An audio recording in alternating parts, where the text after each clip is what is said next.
Guys, we've got our pump assembled, our aerator assembled. Now I removed the plastic from the solar panel. I'm gonna go ahead and put this in the ground. I'll stick it over here behind the pump.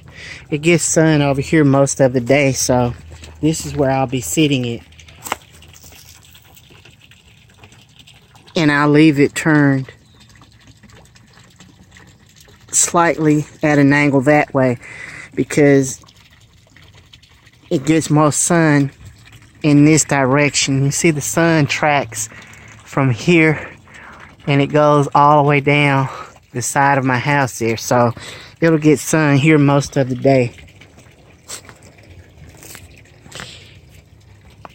Here's the pump unit. We're gonna go ahead and stick the aerator ball in and see what we get.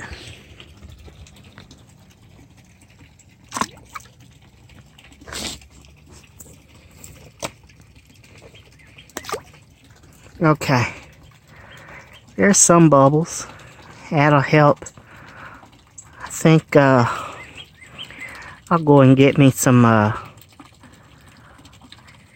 tees for this air tube and put another aerator stone on here. Maybe I'll just stop by and pick up a bigger aerator stone and that'll take care of this.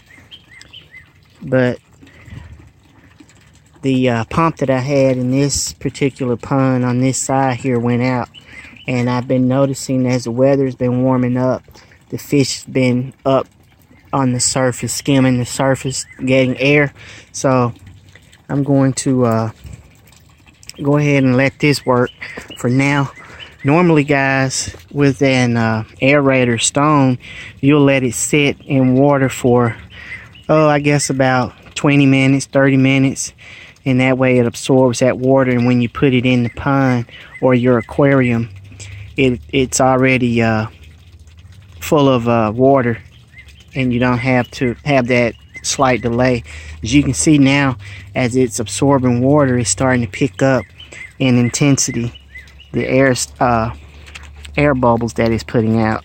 You can see here. So it won't get much more vigorous than that, but this should help a lot. And I picked this up online. It was only 20 bucks, so I think that's a pretty good deal. I won't complain.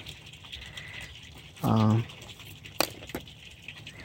won't complain about it. That's a pretty good deal. But anyway, guys, thanks for watching. If you enjoyed this video, please like, share, and subscribe. And until next time, God bless.